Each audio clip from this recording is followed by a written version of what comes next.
You actually have to just understand your domain really, really well, okay? And model it very, very durably.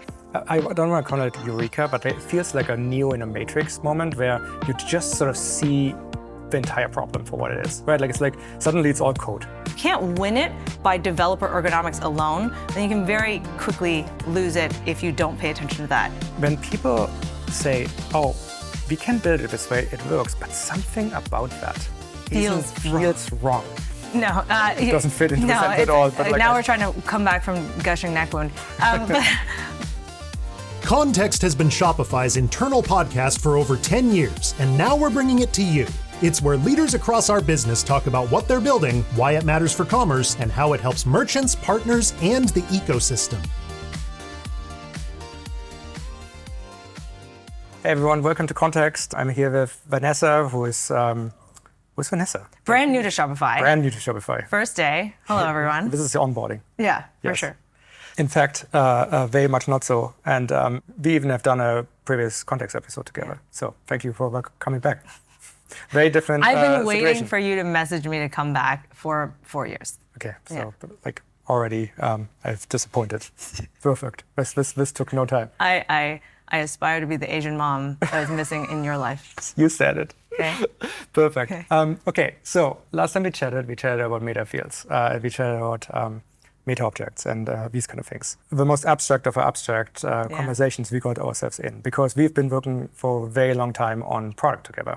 And so last time, then it's because we finally built the thing that we discussed and wanted. And, product is wonderful in all these ways because you get to imagine things that don't exist yet. And then eventually, like some of them even become real. Yeah, which is like incredible, right? The most magical thing. It's why we do what we do. Exactly. And you go through trials and tribulations and everything that truly works ends up being someone's passion project and someone fought for it. And you learn that pretty quickly as a builder. Well, funny story. I remember with metafields, meta objects, actually like the two major features in my early chapter here were like versioning and metafields and meta objects. Yeah. And I remember both of them being very under the radar, at least what I thought was under the radar for you. Because I was like, you didn't mention versioning at all. You had not, and this is like the first 2017, 2018, 2019. And I remember like looking at those features, like metafields in particular, finding it in the API and being like, this is the most under-leveraged thing in Shopify. Mm-hmm. I was like, why don't we have it in the admin? And so like it went from this place of like I had built a lot of systems with Postgres back in the day. I was like, this is essentially the flexibility that you get with Postgres because you have the JSON column type, right? And like it was the only database at the time doing that. I was like, why aren't we doing this for Shopify? And so like we brought that from essentially just API only and no one using it to now it backing so much of Shopify's data platform, it's been just the funnest thing to see. Yeah, now it's the metafields are, we have an entire episode on this which people can peruse. It's like throwback. But like they are load-bearing for Shopify because they are the most pure extensibility component in Shopify. The atomic building block of how apps communicate, how state, which is important for software such as ours. That was 4 years ago. Since then, you are now part of my team, being a highest-ranking product person in the company. So that's pretty cool. So nice work on that. It's been fun to see all levels. I joined as a senior PM. I think not a lot of people know that, but that's a good scope. I've seen it all, and it's been fun at every stage, but very different at every stage. I bet you lots of your friends at the time would probably not even be surprised, that you made it through all the levels. I just have that opinion of you. It felt inevitable that you're gonna ascend this place. I don't know. I kind of joined. I don't think you know this, so this is like truly our one-on-one now out there. But I joined Shopify because I needed a break from running my previous startup. Yeah. And so I thought, I was like, oh, commerce is fun. There's nothing more fun than commerce. I like to shop. How hard could this be? It must be better than healthcare, right? It must be easier than healthcare. And so I was like, oh, I'll join for a few years. And that was like 9 years ago. Mm-hmm. So yeah, I don't know. I don't know what people think, having known me from before, but it's been fun. Let's talk about some of the stuff that we've also gotten a chance to work on, because I feel like I've seen so many chapters of Shopify.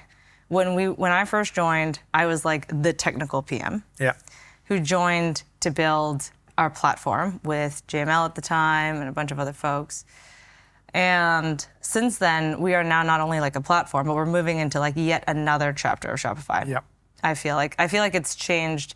We were like, oh, budding platform, mature platform, and then now to something new. And I think AI has driven that in the last, I'd say like 2.5 years especially. And so like, why don't we talk about that a little bit? Because building product looks so different from when I joined till now. Yeah, I think the topic of platform is exactly the right one because, everyone wants to build a platform. Actually, in the AI age, I spend time looking at what everyone's building, basically, like a Y Combinator demo day kind of lists and so on. Because this gives me an appreciation for like what people identify as problems worth solving, problems of that they think there's value in a business model there. And also, very often there's like lots of different companies coming at the same thing, lots of internal competition in these cohorts. I think you did Y Combinator at some point, right? Yeah. So I find that always an interesting case study of how people try to solve a different problem from different directions, and you always learn something along the way. Right now, everyone is always trying to build platforms. It's funny because I don't think that works. I think you can build a platform, but you have to build something else first. I think you can eventually turn something into a platform, Yes. but people come for the utility value. People have as Terry Matthews always calls it, like a gushing neck wound. I can never get this stupid term out of my mind because he always talks about it. And then they clearly need to stench the flow, and they do this, I suppose, if the nature of a gushing neck wound is e-commerce, they come to Shopify. So. Yeah. I'm not actually Yeah, sure like you're why never I'm using gonna. the quote. No, It doesn't fit into the sentence at all. But now we're trying to come back from gushing neck wound. But like I remember saying this too. Like the platform and the way we grown it, we really stumbled on something magical. But it was because there was this need, exactly. this underlying need. And developers don't just come here because they like spending time coding versus living their lives. They like it because hey, there's a bunch of other unmet needs that they can fill with merchants, for merchants, all of the merchants that are on Shopify, and that they go where they are needed, right? And I think that like that's the thing that is so magical about having a platform at this moment is it is really hard to build because at the first and foremost you have to build a great product. Then you can think about how do I extend this to invite others to come and build on top of it for all the humans that have come and collected across my original product. Right? And that's actually really hard to do. Absolutely. And so it's you come for the utility, you stay for the platform. And the benefits of being on a platform accrue to all the users. And a platform can only emerge where the pieces of the system can be put together in novel ways. I mean, it's extraordinarily hard to make a good platform, right? Yeah. Because you have to figure out how to get the things that you wanted. Like implementing a feature straight up is really not that hard, especially if you care only a little about UX and you care about only a little about scalability, which is easy to do if you're building like bespoke software, for instance. And you do not care about it being addressable by other people in novel ways on the platform. The amount of code you have to write is just reduced by 100x or something like this. And the amount of thinking you have to put into how the thing works and how it works with everything else is also like just massively reduced. So we do the opposite. We do sort of the hardest thing of everything. We want to deliver a new feature that's immediately approachable by absolutely like millions of different and very diverse businesses in 100 of different countries speaking like 30 different languages. And we want to expose a set of APIs that then other people can use to do completely novel things. And for these things have to be components. And each part of this has to be designed. And this is a very under-acknowledged part of building Shopify specifically, but something we have been doing. We have a lot of reps on. We have broken a lot of very monolithic things into components that then made the platform better. Yeah, like a good example is if you look at something like checkout, right? And I didn't get a chance to work on the checkout during C1, but now that I get to work closely with the team, I think you see so many examples of this. Checkout was like one thing. It was checkout. We didn't model very much, to be honest, with checkout. At that point, we didn't model such things as upsells, extensions, subscriptions. Think about all the things that happen in the contract between a buyer, which you don't get to see, and then the merchant's business, which is really what checkout is that contract happening a million times over, right? And so that contract, we then decided, okay, let's take that and more firmly create pieces. Things like, okay, here's a product, here's a subscription, here's a price, here's tax, okay? And by modeling it more firmly, and I think that's a very important piece, is getting that model right and building a bespoke platform for a particular vertical, which is very, very powerful, right? And so I think that's what you see with checkout and with building platforms, is you actually have to just understand your domain really, really well, okay? And model it very, very durably so that it lasts for beyond just the next 6 to 12 months, but it lasts for years to come. We all know that every time you break the API, don't break the API. You cause a bunch of invisible work to happen that you don't see and causes a ton of pain for a lot of people. Having sat on the other side as an independent indie developer using many platforms, you feel that pain. So it's very hard to build a I always say that your platform lives and breathes by a use case. You had to have a purpose for why people are coming, and then they want to participate with you in this mission, okay? Because at the end of the day, developers can code for many purposes. You can build software for anything, but you are choosing to invite people to come and build for this purpose, right? Which is amazing. But once you've gained that, you can lose it by, okay, well, let's not invest in the way that developer ergonomics is designed. Let's break the API over and over again. So you can very quickly lose it. You can't win it by developer ergonomics alone. Then you can very quickly lose it if you don't pay attention to that once you have that community. That's very true.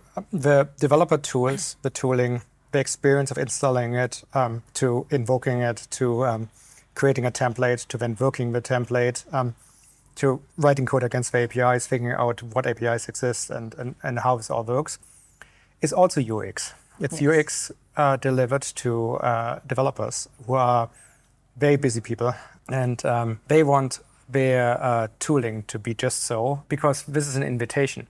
They can spend their time on everything, and if they choose to spend their time on Shopify, we should really not lose their attention because of unforced errors. Very similar to how we don't want people to abandon their interest in Shopify because of some UI confusion during onboarding, right?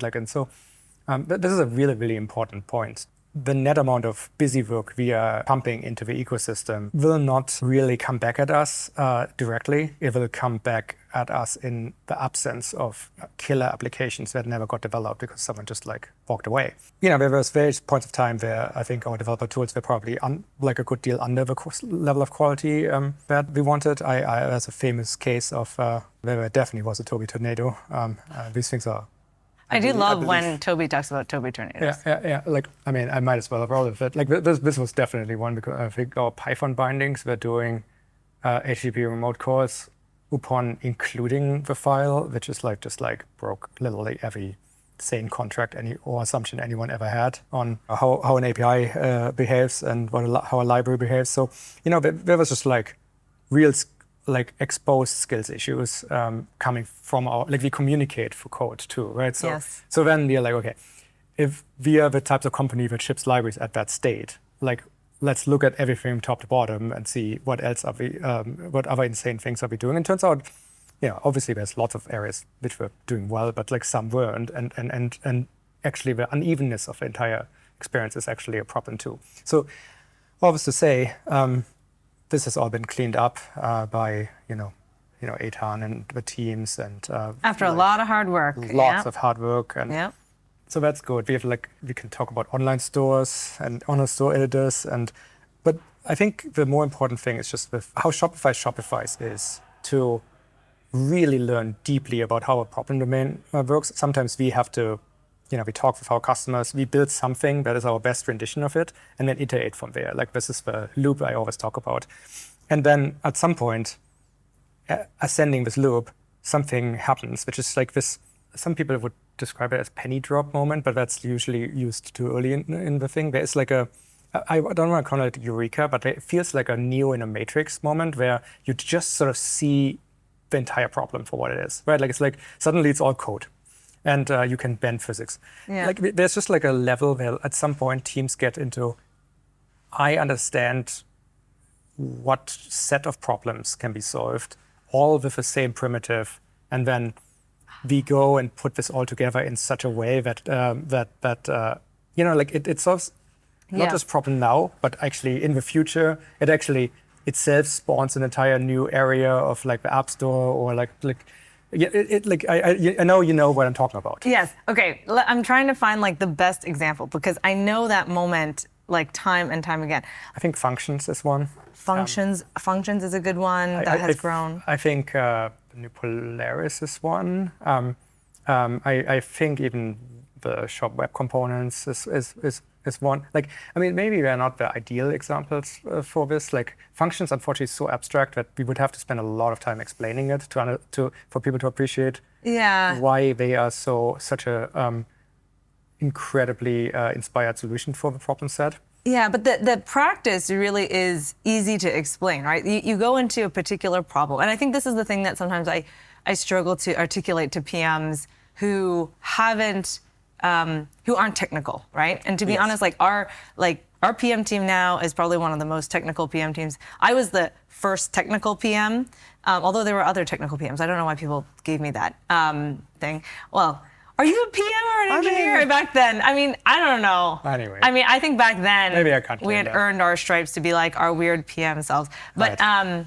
But now, like one of the patterns where you see this happen a lot is like someone goes in and says, hey, for orders, like this is how functions came about too, and flow was like they were looking at particular use cases, right? Let's say like when an order comes in from Tobi, I want it to mark like send a special note or make a joke about gushing neck wounds, and then put that in, have that run every single time, right? So like you'll pick enough of those use cases up where you realize, okay, well, how are we going to design? So you design it very vertically. You say, okay, we're just going to solve this problem. And then you figure out, okay, hey, in this, actually, which part of this is actually applicable horizontally? And you just like, you have this all the time with light bulbs, like even locations. Okay, that's maybe one that's a good example because I dived into that recently. Yeah. So locations, we initially came up with this for multi-location, for storing inventory in 2 different places. Like I was really involved in that when the team did that hard work. We worked on that hard surgery. Originally, it was really just about like, there's 2 locations at which you are storing inventory, your warehouse and your retail location. And we want to model that so that we end up shipping from the right place, okay? And we charge the right shipping costs. So it's a very vertical thing. Now, locations very recently has started to evolve into, okay, well, what other thing does a location model beyond just for the purpose of inventory? Yeah, you might sell from it. And you might sell from it, you might not, right? So we have locations that represent things like there's a retail location and we sell from it, but there's also like capabilities we're now adding on locations that give us more utility there. So like which locations might have in the future events tied to them? Are there metafields that we can attach to a location to solve more use cases? Yeah. So the single model of locations starts off with a very particular use case and then extends to fill more and more as long as you've modeled the domain correctly, which I think you do see over and over again as long as you look hard enough. But that was one that came up to mind. I think very often what happens is you find a lower level commonality behind a lot of different things. We didn't just say, hey, the industry, this other pack of human beings has told us that this is what experimentation should mean. Instead, it's digging one level deeper and then continuing to dig and dig and dig. And then we have this infamous thing of like always modeling stuff. And the thing that actually has been so fascinating to watch, I remember when we joined, we were such a small fish in 2017 compared to now. And we had set some like new terminology, because whenever you go deeper like that, you end up setting new patterns, right? That don't look like what other people are doing, right? Like we set terminology out there around, okay, we are going to model like multi-currency in a particular way. At the time we called it like presentation currency. We've changed that since then. But like these terms that we have over time used now become the de facto industry standard, which has been such a fascinating place for us to be.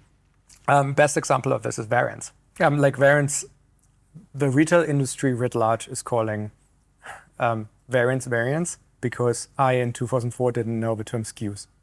Literally the reason. Actually, there's even handles are like this. I called them handles. The industry term was actually from Slugs? media was slugs. Slugs, I just yes. didn't know the term like slug or. I feel like slugs are uglier. I may have actually looked it up and was like, what the hell? That's a very ugly name. It's an ugly name for an ugly thing. So handles and variants are really very, very clear examples of the funny side effects of success because it creates a little bit of a weather system of its own and sucks everyone else in. And now all software, even random open source, GitHub, e-commerce packages that something I look at. Composable commerce is another one. Like we like kudos to Ilya and some of we were like headless sucks. Like we don't like that name. Let's do composable. And now everyone says composable. Mm-hmm. Or headless is pretty good when you have a gushing neck wound, I suppose, because like it's because then that's your whole head. Markets. Markets, that's another one. Yeah, if it hasn't taken off broadly yet, it will in the next year. I think every single time that we redefine something, and when you like, this is what when I talk to teams, I was like, this is actually the only way to build the best product. Okay, because as you unearth these like more truthful representations, to be honest, of what you're trying to build and what the user is trying to look for, then you set new heights on, okay, well, how could it work, right? And so like that's the thing that is often, I think, tough for a lot of folks coming into Shopify. That's a really hard culture to drive, because it takes a lot of judiciousness to be like, okay, now keep digging, keep that curiosity going. You have to love it, because for sure there are easier places to build product where learning from others and just being like, okay, well, the industry does that, so that's enough. The breed of product here is like really lends itself to people who are just so obsessed that just the act of like, if it doesn't fit in the system in your brain, you are not satisfied. You need to use this actually as a signal, like feelings like that. There's a wonderful book called The Inner Game of Tennis, which I really love. Oh, yes. You know. I play tennis, so I've read it. It's a great book. It's accidentally. It's like, don't think too hard. It's accidentally an amazing book on how to think better and how to learn things much more quickly. And basically, the big premise of the book. By the way, this is the least academic book you will read because it's written by like some. It's a sports person. It's a coach. It's a coach basically. Which is like somehow written one of the greatest books. The premise is that, like again, this is something you see from people like Danny Kahneman and Atlas Tversky as well, that there's like multiple systems in the brain. He frames it slightly differently. But what he says is like you have one part of your brain is the part that you are trying to, you do your swings.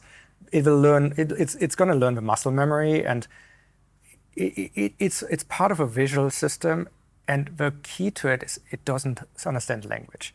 It's like he makes this wonderful analogy of like if you're trying to you take a swing or something, do a serve, and you just don't get it right, and then afterwards you're just like beating yourself up over it. It's sort of like being on vacation and being yelled at by some Italian grandmother. Like it's entirely entertaining, and but you don't understand the word unless you speak Italian, because it's just like these are your brain doesn't understand. The brain doesn't talk. It talks in pictures. Yeah.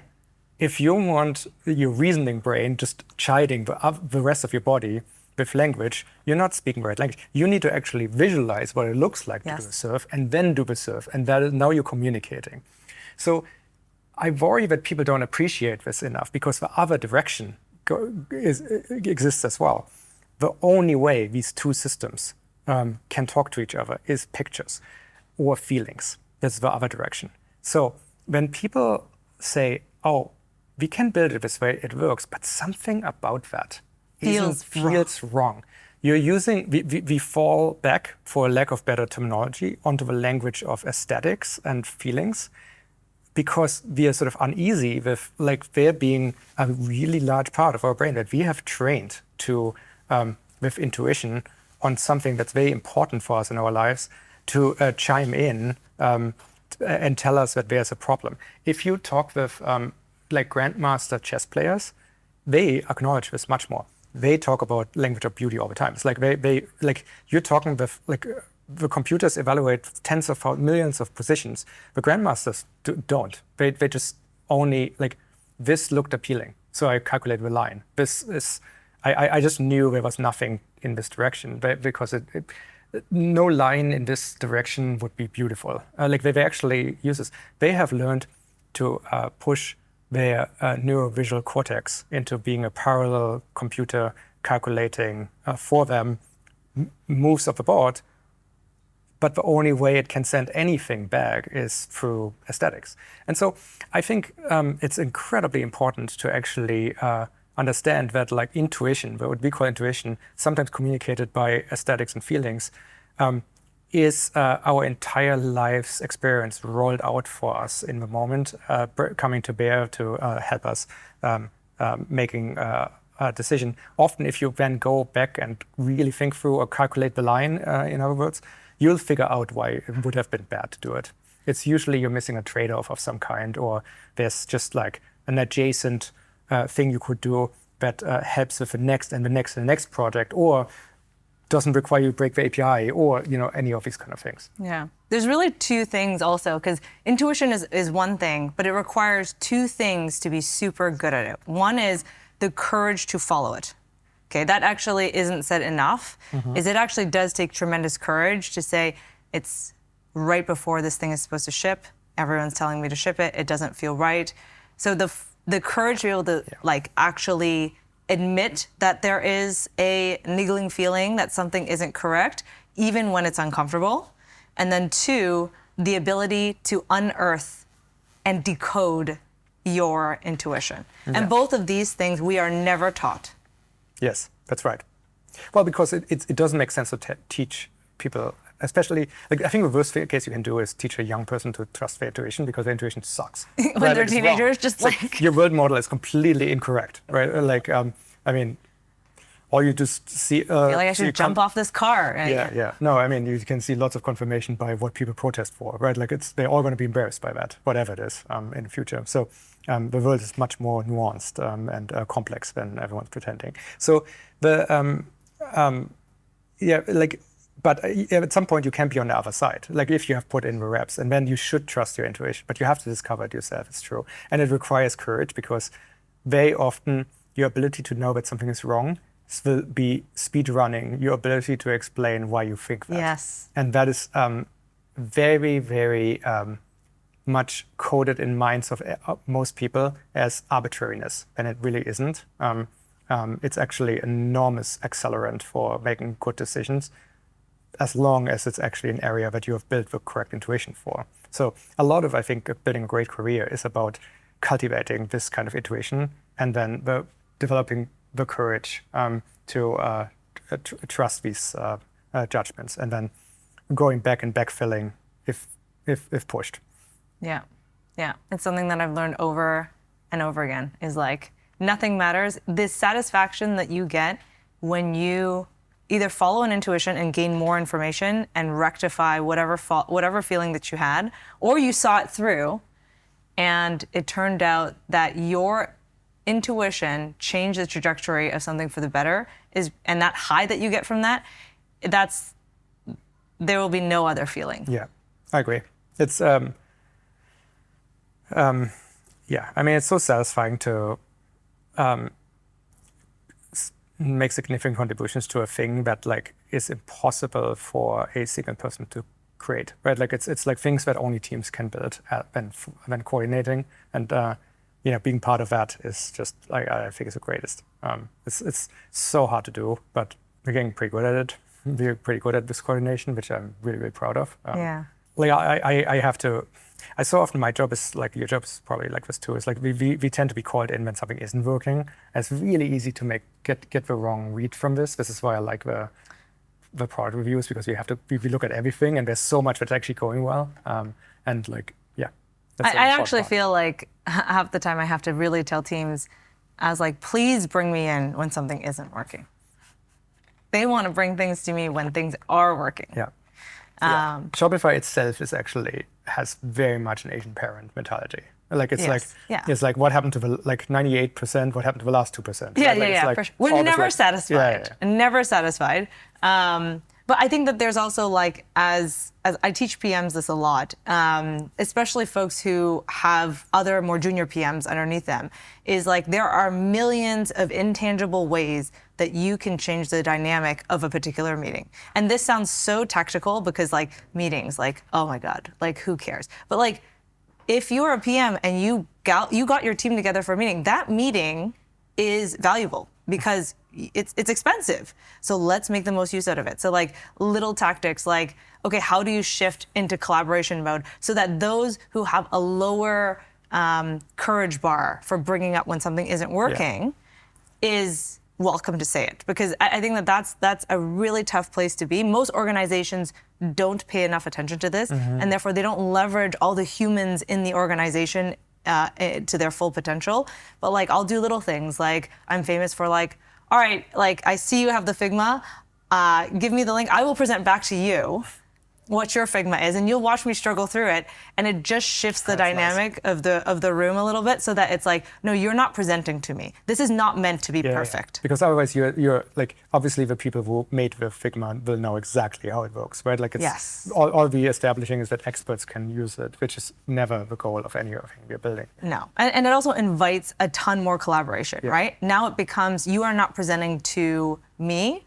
This is now a collaborative effort where I'm actually like, let's all just talk about what's wrong with this thing, right? How do we make this better? And all of those tiny little, I don't know, I call them like tiny little tricks, makes for more productive decision-making for PMs.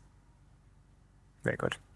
I like that a lot. I mean, it's also just like, anytime you can, like fresh eyes is like really powerful, right? Like it's just like seeing something for the first time. It's nothing much more valuable than having someone narrate a first experience about anything. And like, you will never learn as much about the thing you're trying to build as in both cases.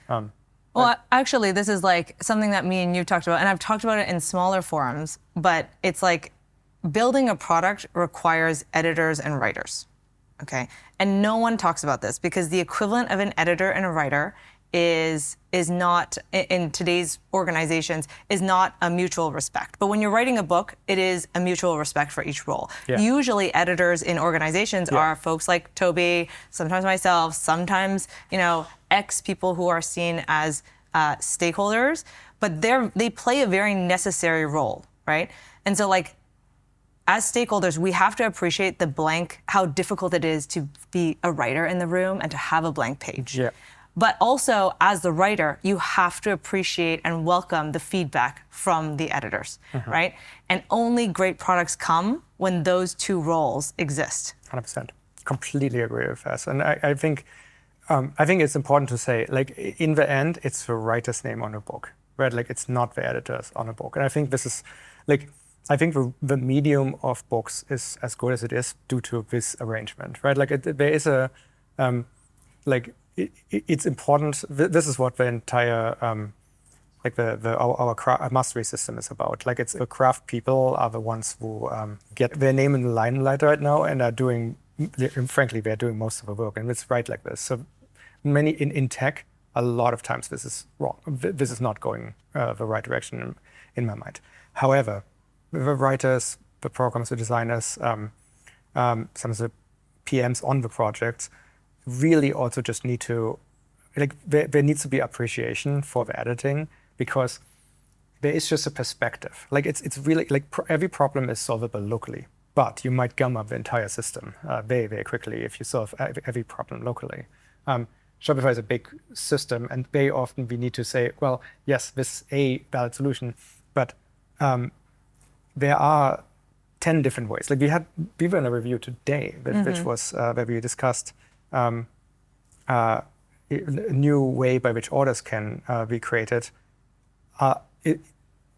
facilitated through something like a sales channel.